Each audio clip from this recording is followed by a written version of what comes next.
barrel. It's awesome. It's called shotgunning if you do it with a shotgun. I learned that when I was in Nam. And we were there to free those people like we are in Afghanistan. When I was 13 years old, I remember seeing a movie called Reefer Madness. That's what scared me about weed. And that's what's fucked up, because I didn't know that marijuana wasn't as bad as this, because all my fucking family drank alcohol and smoked cigarettes, and they said pot was bad. My cousin Daniel smoked weed at 12 and went to juvie for 2 days because he fucking was joyriding with cousin Marshall. All fucking stoned on the weed. I was like, those kids are bad news. They're in trouble. They're like Kelly Lee from the Bad News Bears. They're going downtown the wrong way. They're going down a bad one-way street. I was like, oh God, so I'm 13 years old. I'm fucking watching MTV. All of a sudden, 11 o'clock, fucking, they go, next on MTV, Reefer Madness, dun, dun, dun. I was like, this just got scary. What happened to Michael Jackson and Thriller? That was fun. So this is my first fucking, it's like a propaganda film. I had no fucking idea. I fucking thought it was real. The movie starts off, it's like from the 30s anyway, which is fucking stupid, but I'm like 12, I'm like, oh my God, Reefer Madness, what the hell? I gotta see what this marijuana's about, maybe MTV's open. First scene of Reefer Madness, 2 white girls smoke a joint, 5 black guys pick them up, take them in the back room, and it goes, Reefer Madness, black men will have sex with you. I was like, fuck that shit. Smoke weed unchecked, out of the bucket list. I ain't getting fucked by 5 black guys, that's stupid. Why would you want to do that? That doesn't even sound like fun. So fucking stupid. It's such lame propaganda. And I remember the first time I smoked pot, I was nervous. I was like 19. Swear to God, I was 19 the first time I smoked weed. And oh my God, black men are the most gentle and tender men. Jesus Christ, did they just fuck me so nicely. It was amazing.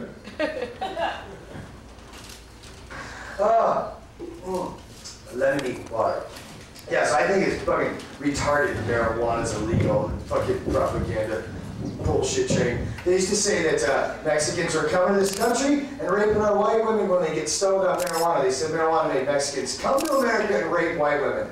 And now Mexicans are coming to this country and they're taking our jobs.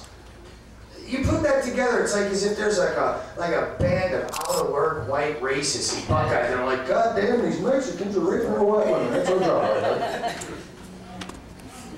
Well, that's some bullshit. That's our job. That's our job. Dying Mexicans? How many Mexicans are here in the audience, by the way? Ooh, ooh. Sierra. Right? 3.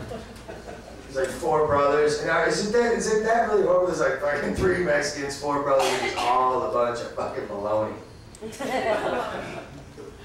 Doesn't it kind of suck, though, to be white people that have someone that looks like you go, you're an asshole because you're white? It kind of stinks, doesn't it?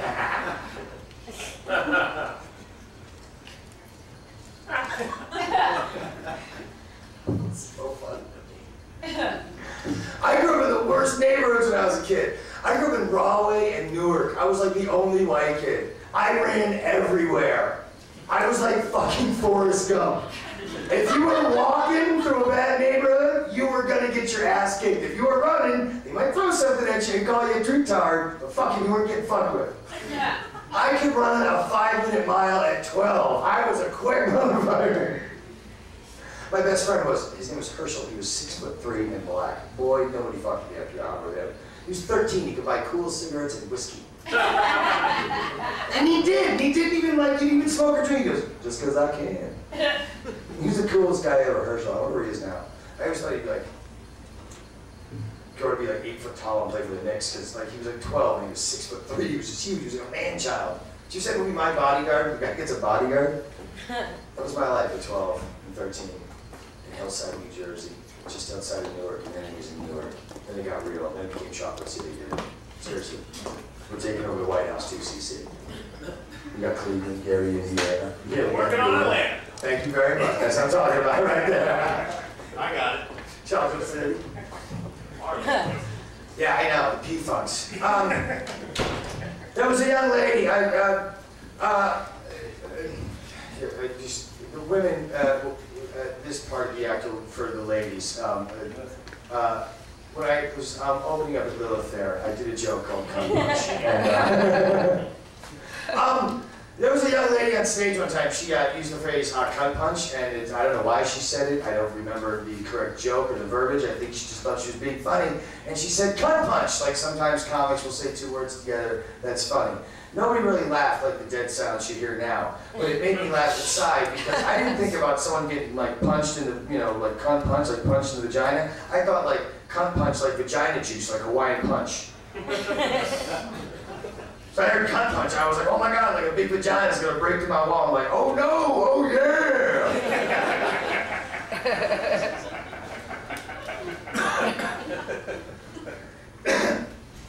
And women only hate when women like, they fucking usually will, you know, women don't like the word cunt, and you don't really ever break out cunt unless something bad happens. So that's why women hate that word, because when you call a woman a cunt, they're usually fucked up mad. You know what I'm saying? Like, you just wouldn't want, like, if your girlfriend or wife fucks up, you're like, you pain in the ass, you son of a gun, you shithead. But she had to, you know, whatever. But, you know, if she did something wrong, like, you fucking cunt. It's just, that's, shit has hit the fan. Like, I heard that fucking twice in my house, and it was only twice my mom did something very wrong, apparently. But a very funny word, nonetheless. I have a specific list of women I dated. I would call a handful of them cunts. A lot of good ones, a few bad ones. There's a wonderful alcoholic one. There's a funny story about this young lady. She was a drunk, and she was cute for a while, because she's one of those girls you date that are just all sorts of fucked up and just kind of fucking crazy, and they're just not really fucking well, like mentally, but you know they're just fucking crazy in the head, mental in bed, let's fucking get nuts. Let's get weird, right? But she's been an alcoholic, and I'm an alcoholic, and I don't drink anymore, but I knew that she had a drinking problem. But she was just like fucking crazy. And to the point where, like, after we were fucking for a while, at one point she's like, I want you to choke me. And I just stopped for a second and was like, what the fuck happened to you that someone has to choke you for you to enjoy yourself? Like, who fucking, like, raped you repeatedly? You're like, I can't get off unless I'm getting choked out. Like, when did we go ground and pound MMA? Like, that's hardcore. Like, just the sensation of vagina wrapped around my dick is so amazing. Like, I can't think of anything better. And then she's like, I want to get choked. I'm like, you're fucking nuts. And then I was like, what? And I was like, hey. And then all of a sudden I was like, what do I like this so much? You just shut the fuck up, push your kicks in the nose, and like, shut the fuck up.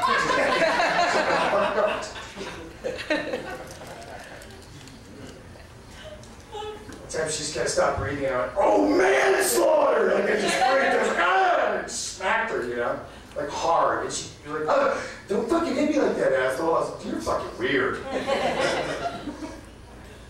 She got drunk one time and called me and said, come meet me at this bar. And I was like, oh, I thought. And then I get there, and like 8 minutes later, because it was like right around the corner of my house, and she forgot she called me. Yeah. And she's like, what are you doing? And I was like, you just called me, dumb shit. Like, how can you forget that? Like, you just called me and said me. She's like, and I remember, like, you didn't get drunk and you forgot. You dumbass. And that kind of like annoyed me, because that's when you know, like, oh, here comes a train wreck. Like, the wheels are falling off this fucking crazy fuck ride. You know? The roller coaster fuck fest is starting to fall apart right now.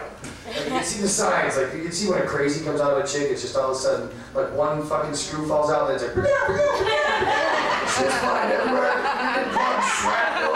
There's a taser, a mace, at one point. Crazy. so, you know, it's like roller coaster, you know. The island of misfit horrors. You're just like, what happened? So she calls me again from a bar, but this time it was fucked up, because this one I was like, I had to put my foot down. I was like, okay, I've had enough. This girl's crazy. I have to get away from her. Like, I can't fall for, like, you know, no more phone calls from her. Because she calls me, and again, it's a bar close to my house, so I like pop in, and I'm not like drinking, so I'm like Mr. Sober, just popping in, like, she's gonna be half drunk, I'll take her home, I'll punch her in the mouth apparently, shove something in her ass, and throw her in the trash, and she's like, that was great, I can't believe it, you know. She wakes up in a dumpster, she's like, that was so hot, you know. I'm like an idiot. She's like, take a shallow grave, pretend you're burying me. Like, are you crazy? Just leaving your let it investigate it for a while. And we'll write you out, this is turning you on. You're like, you're fucking mental, you know? After sex, she's like, you called him. You know, can I have a rape kit, please? Something must have. There's charges need to be filed. So she calls me from a bar, and the second time, well, she comes from a bar, but the second time she calls me from a bar, forgets it. She calls me, but the second time that like it was so specific, I walked in, and as I walked in the bar, I was like, oh my god, she's making out with another guy. What a fucking cunt. That's a whore fucking cunt move. Because everybody loves a whore when she's your whore. You know what I mean? When she's your sweet whore, that's awesome. When she's everyone's whore, then it's pretty gentle warts. Get away from me. You know? Who needs that? You know what I mean? I'm not going to date some blind chick who wants to read Braille on my dick. You're not going to do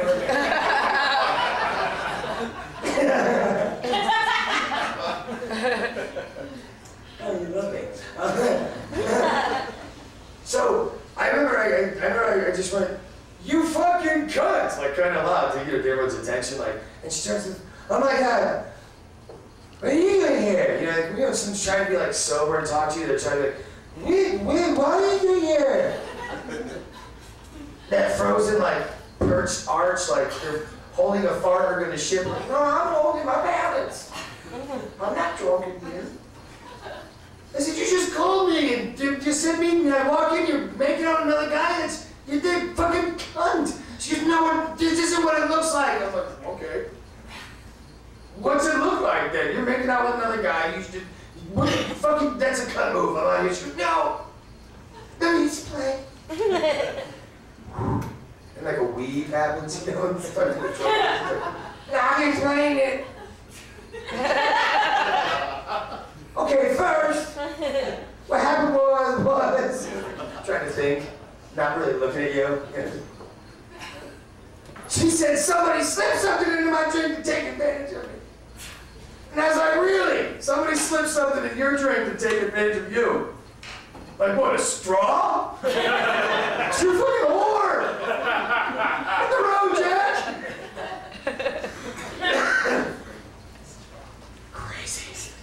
Crazy. So crazy. So crazy, so mental. My ex-girlfriend had 2 daughters, and one of them had never seen a rotary phone. That was a funny incident. Cute girl at 10 years old had never seen a rotary phone. I go, you've never seen a rotary phone here? She goes, no, I was born in 93. That makes sense. And she goes, how's it work? I go, well, you just put your finger there. She goes, okay, then what? I go, you gotta turn it. She goes, well, it takes too long. She goes, what if you got a 0? It's like, oh, there, you missed the number, you gotta hang up. I go, yeah. She goes, well, that sucks. I go, yeah, the 70s were tough. Fucking rotary phone. This fucking boy-style shit.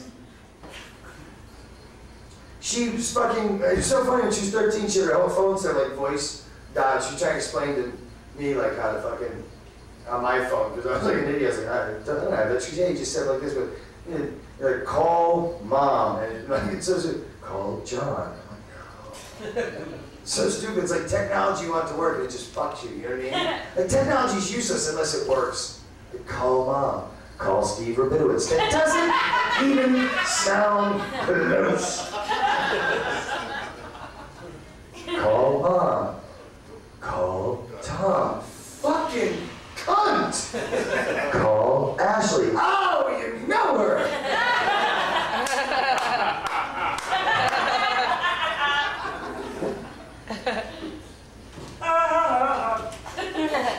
So I wrote down, oh my god, I gotta just tell one more story before I forget. Because it was one of the funniest things ever when I was a child. I just want to tell that. It's like a 20-minute story. 2 things before I get out of here.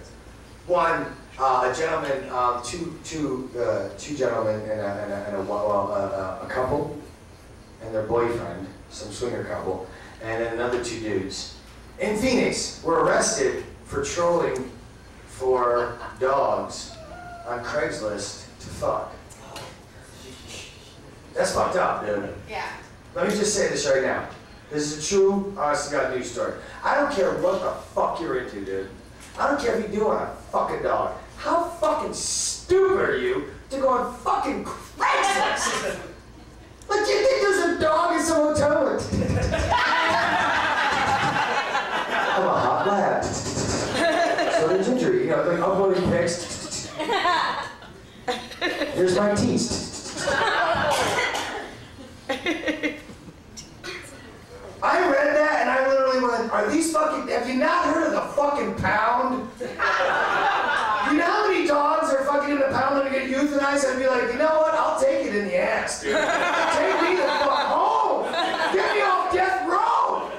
You're about to euthanize my ass. Put something in there, I'll go home. Give me a milk bone and your bone.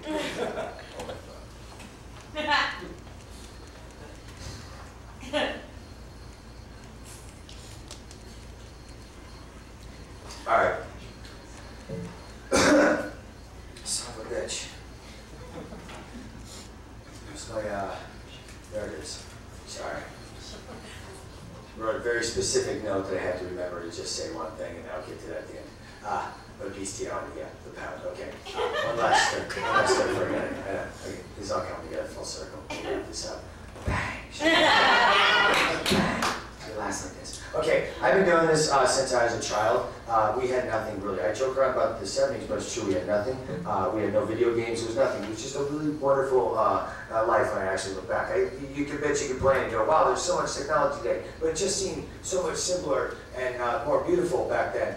And we didn't have cable or TV or nothing, but I was like this whiz kid that could like entertain. Like I could do impersonations and I would tell jokes at a very young age. I was like, I'm gonna be a funny guy, I'm gonna be a comedian. My dad played bands, and at like 9, 10, 11, 12, 13, I got to be the roadie.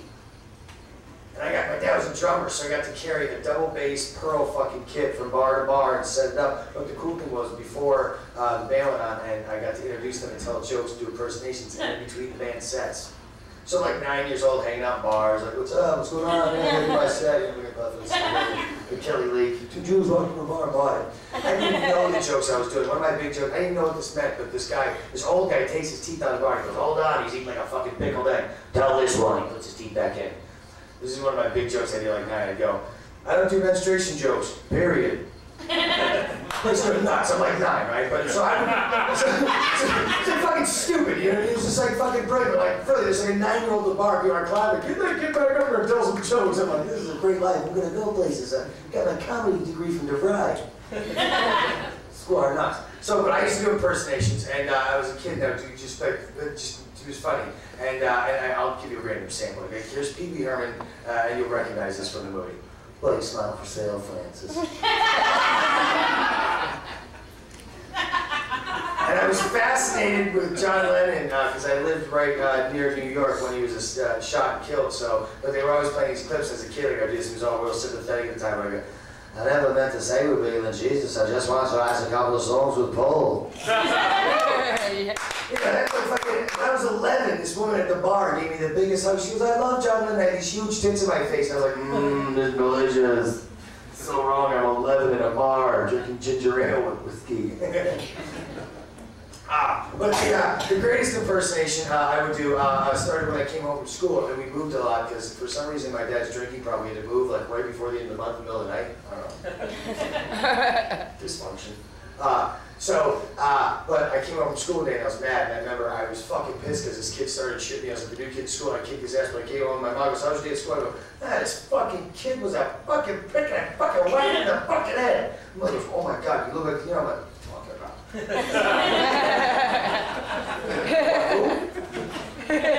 What?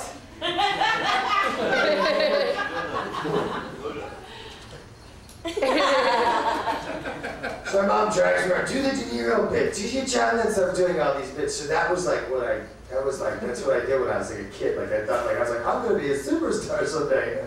In bars forever, which is just awesome. Random vagina. So my big closer I'd like to do for you is something I used to do when I was 12 years old. And this all came together brilliantly because I was like, what if I did Robert De Niro doing something besides like a line from his movie? Because instead of just doing like an impersonation from a movie, I was like, I'll put them in real life. This will be genius. No one's ever done that before. At 12, I was like, I'm so original. The hackiest thing ever. Here's the famous guy working at Wendy's. I thought that was genius. No one's ever done that. But this has always worked, and it's always very funny. Because this is something you'll probably never see. He's done a million movies, but this is Robert De Niro. If he was here right now, dropping the deuce. But to kick this up a notch, when me and my brother were younger, we went to the circus and we saw midgets, and we wanted to be midgets because we thought that if we were midgets, Santa Claus would always think we were kids and we were kids for fucking ever. Because we were 6 and we didn't think so good. So here's my impersonation of Robert De Niro as a midget getting out of the toilet and dropping a deuce.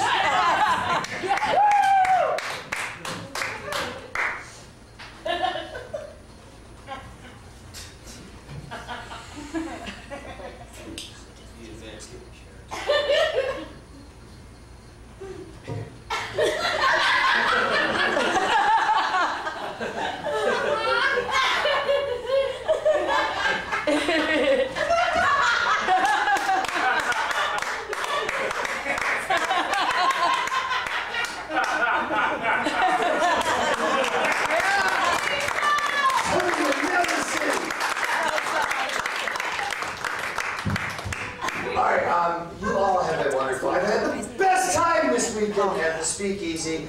Brian, Mullen, thank you so very much, and thank you for all the comments that came out, and everyone that came out to the show tonight, and everybody in Facebook world, and check me out on MySpace, I'm blowing up. I give out my beeper from JJ's King of Pages after the show. You guys can hook up with me. Get my mailing list. Thank you very much. It's been brilliant.